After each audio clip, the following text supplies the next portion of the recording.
Hello and Happy New Year to you from wherever you are joining us across the country.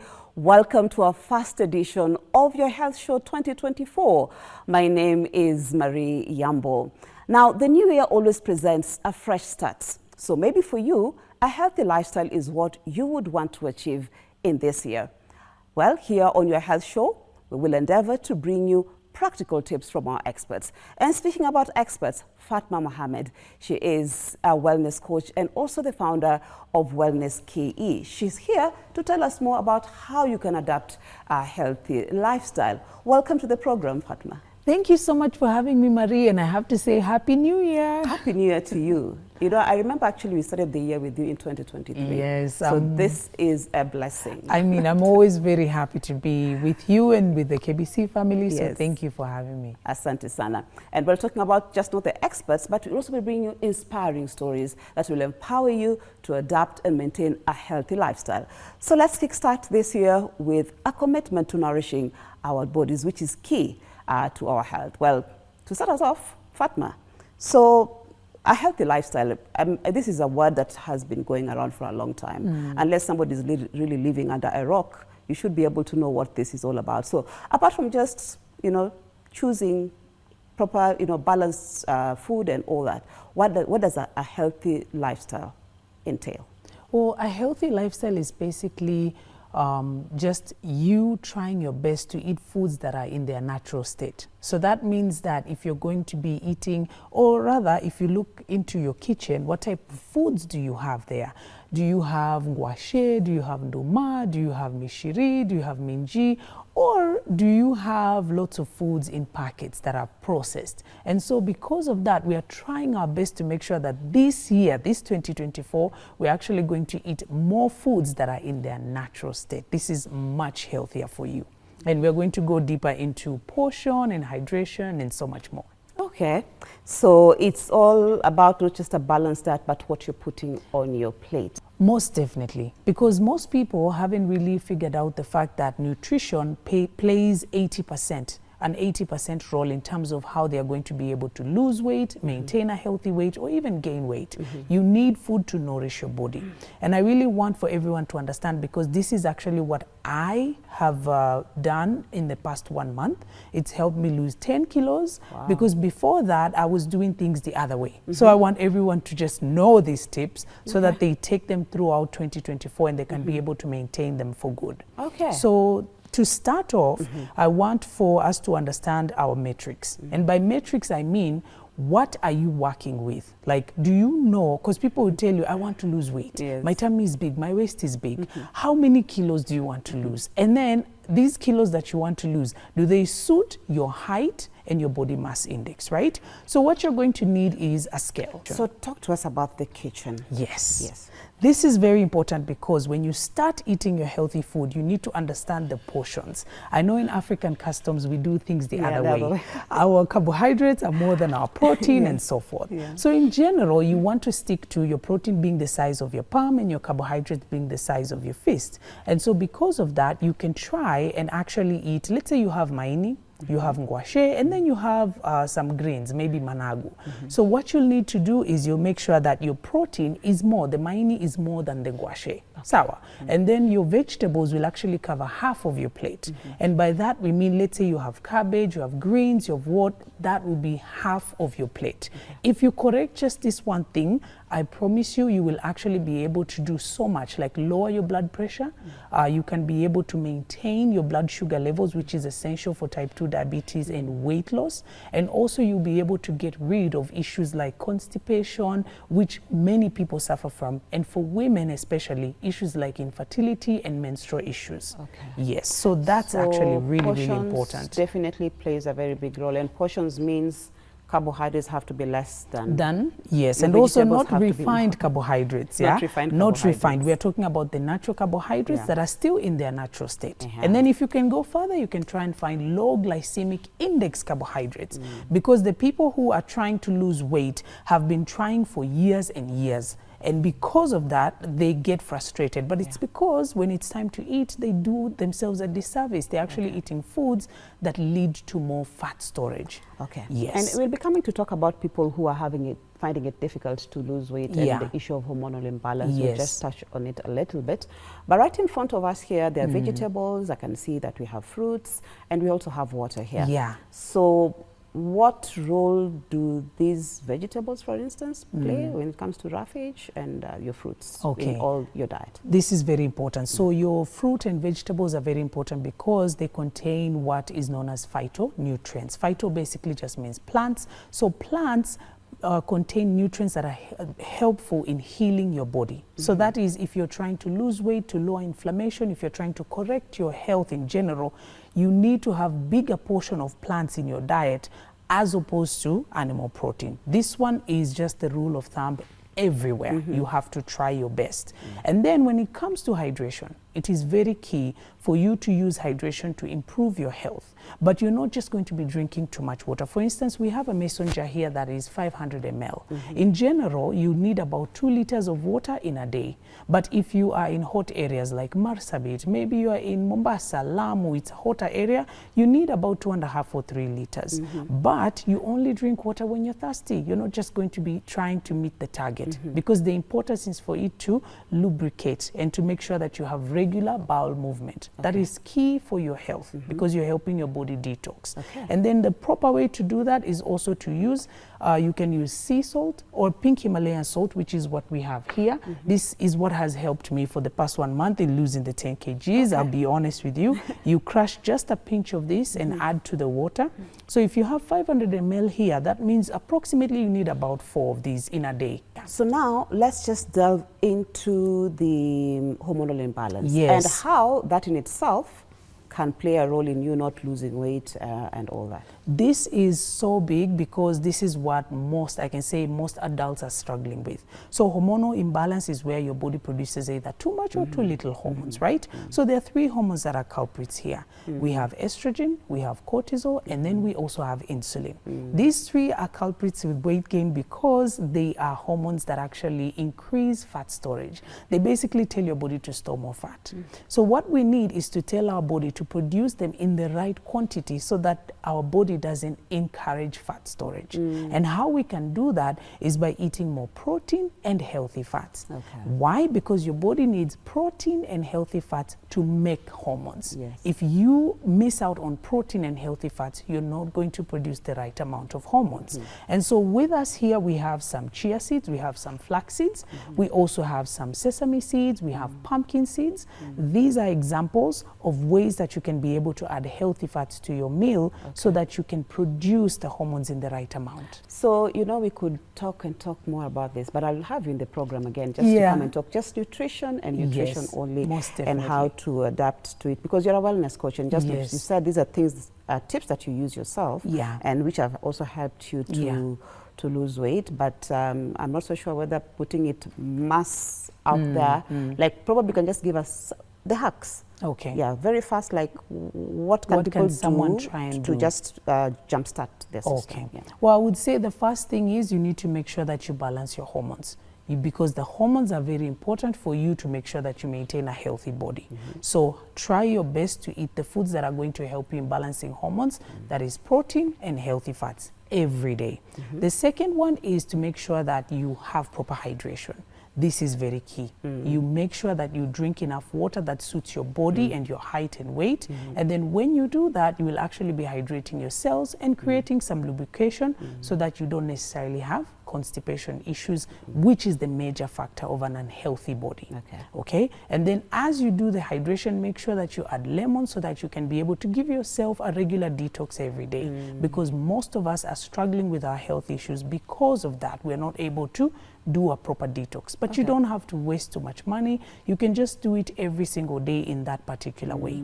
And then also I have to add, it's very important for you to also take care of your body in other areas. As opposed to just nutrition, you also need to make sure that you rest enough. This is very key. It helped me. You have to make sure you sleep well, and you also make sure that you take care of your mental health.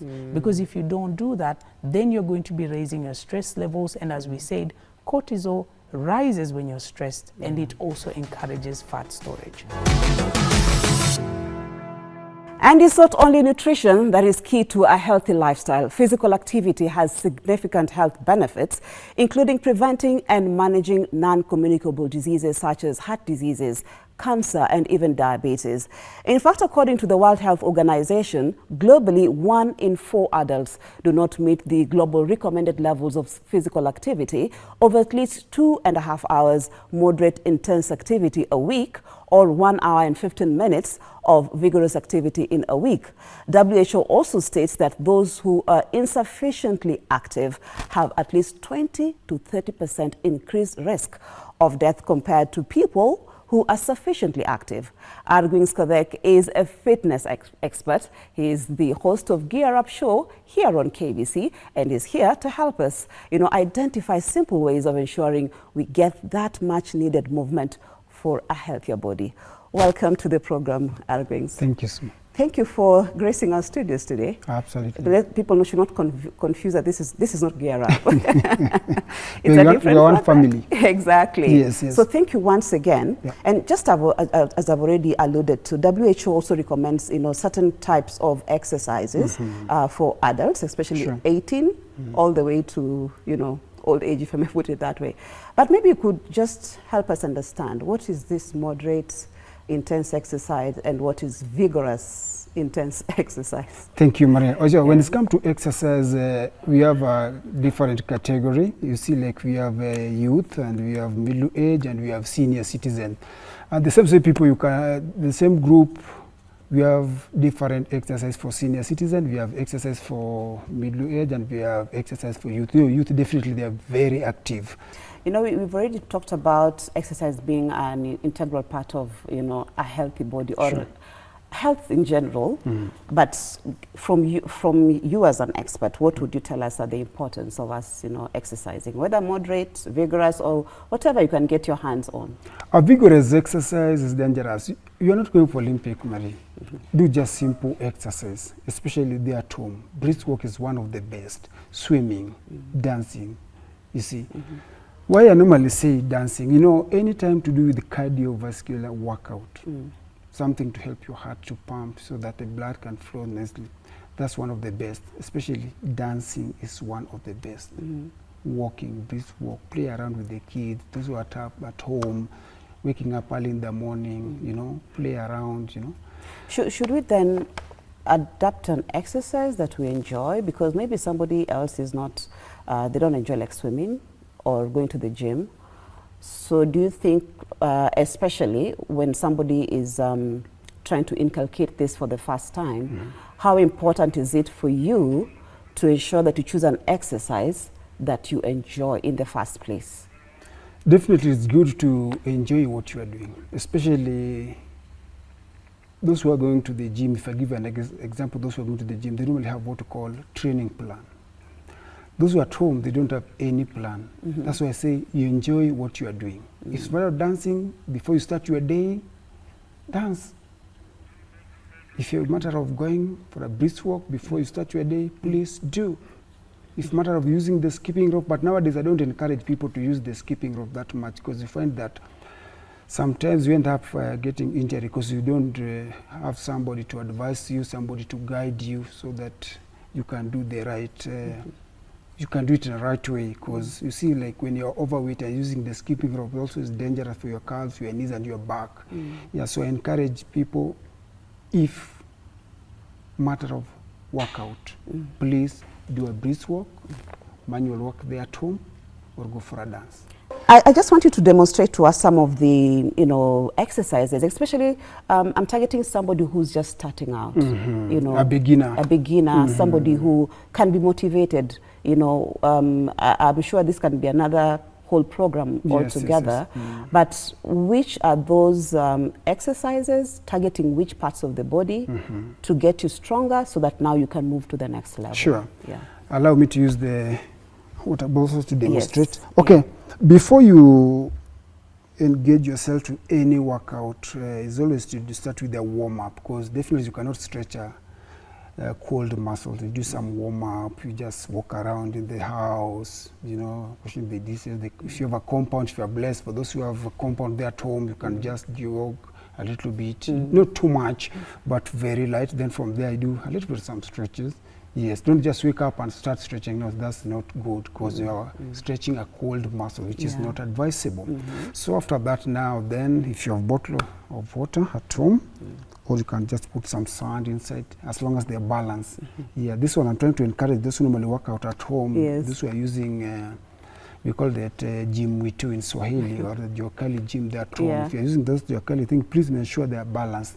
Yeah, if it's 5 kgs, ensure both sets are 5 kgs. So if you're doing bench, you alternate. You've done 10 reps, then you alternate to the other side, you do another 10 reps. So now this one I'll just demonstrate for those who want to work on the triceps muscles. This is what we call triceps muscle, and this is biceps muscle. I've heard people are saying bye-bye and everything. So for those sexy arms and everything, you just sit, ensure you tuck in your tummy, you bring your chest out. So this is how to do it. Okay. Yeah, now this you are targeting your biceps muscle. So what you do is your first time, don't overdo it, just make it like 8 reps. For example, that's 1, 2. Tuck in your tummy, you bring your chest out. That's 3. That's 4. That's 5. 6. You target like 2 to 3 muscles in a day. Okay. From there, you have what we call tricep muscles. You just bend slightly, then see that. So the more reps you do, you feel it. Yeah, we say in Swahili, uchungu ni utamu. Yes. Okay. So you just take it back, bring forward. You don't just swing your arms. Yeah. Okay. Slowly. Resistant, yes. You take it back, forward, back, forward, like 10 or 3. There is one more important aspect of health that many people do not know about. It's called the metabolic age. Ever wondered why 2 individuals of the same chronological age, that's to say the same age from when you were born, can have vastly different energy levels and overall well-being? Well, to unravel for us the concept of metabolic age and its crucial role in understanding how to optimize our health is none other than Philomena Mino. She is a wellness coach and a physiotherapist. Welcome to the program, Philomena. Thank you, Marie. Asante sana. You know, metabolic age is something that I came across, can I say, some years back. And for me, it was very profound to understand that while I was very concerned about, you know, fitting into that dress, you know, losing weight, and no, looking younger for that matter, I came to understand that metabolic age is totally a different thing and plays a major role in terms of your health in general. Absolutely. As you're going to talk to us about the concept of metabolic age, what's the difference between chronological age and metabolic age? Yes. Okay, in a very simple, straightforward way, chronological age, let me start there because that doesn't need a lot of explaining. It's how long have you lived since the day you were born to today. That is your chronological age, counting from day 1 to now. Metabolic age is something different. It's more like how have you lived. It's sort of determined by your lifestyle. Okay. So it is how your body functions. Metabolic age is how your body functions. It takes into account body fat percentage, muscle mass, bone mass, something that we call BMI. I know everyone knows about BMI. Everyone has heard about BMI. And BMI is just body mass index. Like for your height, how heavy are you? And because of that difference in height and weight, can your skeletal structure handle the amount of weight that you're carrying? Now, weight is muscle, bone, fat, and then other things. Your water is also very important because you can be dehydrated, and then you have your internal organs. Okay, but then the ones that make your metabolic age something to worry about is mostly how much body fat do you have, and are you dehydrated or not? Are you losing or have you lost muscle mass? Yeah. A younger person in an old person's body, and so you're predisposed to diseases that would ordinarily affect somebody of that old age, if I may put it. Yeah. What about the system? How does this, how is your internal system affected? I would say, for instance, your metabolism, maybe your, can you say your heart and all that. Does metabolic age affect how your system works? Yes, absolutely. The catchword which we've been talking about is metabolic. Yes. So metabolism, so they're just one. Now, metabolism is the rate at which your body uses energy. Energy you get from whatever you have eaten. And then there's something called basal metabolic rate. That is the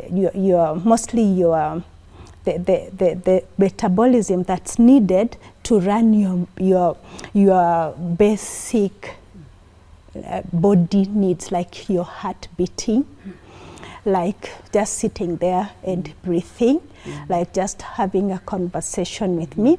That is basal, the most basic. There's also resting metabolic rate, which is a little bit different, but the difference is kidogo. Okay, so now the basal metabolic rate is just what you need for the essential bodily function before now you start maybe exercising or doing some physical work. Okay, now that can be affected by your metabolic age. So you find that if you are too old metabolically, then you find your basal metabolic rate is slower. So that means your heart rate is also slower.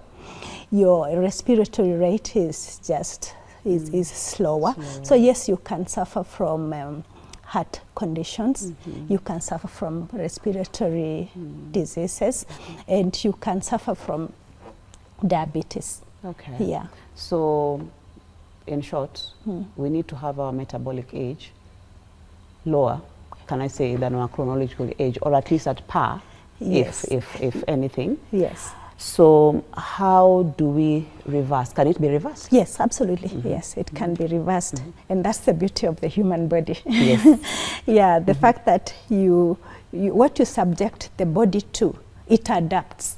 Like, you see, we were talking about the body adapting to a state where you're eating badly and you are not exercising, for example. So what does the body do? It ages. So it adapts to that. So if you start moving more and eating better, the body adapts. And you start getting, your essential functions start improving. Your heart rate improves. Your respiratory rate improves. The way you move improves. You start feeling better. You start looking younger. Okay? So that's the beauty of the body. Yeah. So I really wanted us to understand that it's more than just an exercise. Yes. To look good and to fit into those clothes. It's just more than eating healthy and all that. Yes. We need to be concerned about our metabolic age. Yes. Because actually it is the one that is determining our health. Yes. In terms of what risks we might run into. It's the one that will determine if you are going to be sick or not sick. Yes. It's the one that will determine if you're going to have diabetes, if you're going to have a heart disease, if you're going to have arthritis, back pain. There are so many problems that are brought about by excess body weight. Yeah. Yeah. So actually what you just said it there, you just said it, excess body weight. Yes. You run the risk of all this. Yes. You're slowing down your... I usually call it a multitude. It's like a legion. It's like you're possessed. Any of those demons can possess you. Okay, so if somebody wants to... How does somebody test for their metabolic age? There are some machines where you step on and they give you a breakdown of the amount of water you have, the fat percentage, even the visceral fat, muscle mass, and among others, and BMI. Okay. But then there are also blood tests that can be done here. So I just want you to look at your camera and just give Kenyans maybe in a few seconds some tips as a wellness coach and even a physiotherapist. Yeah, one of the things that I tell my clients is you cannot out-exercise poor diet. Yes. So at the end of the day, you have to watch what's going into your body. Watch your sugar, reduce processed foods, reduce meal frequency, and eat natural food, eat real food. Thank you so much, Philomena, for making the time to be with us. We hope to see you again in our subsequent shows. Thank you once again back at home for joining us. This has been our first show of your health program, the year 2024, and we are here to just ensure that we bring you up to speed with some of the tips that experts from our experts to help you adapt a healthy lifestyle.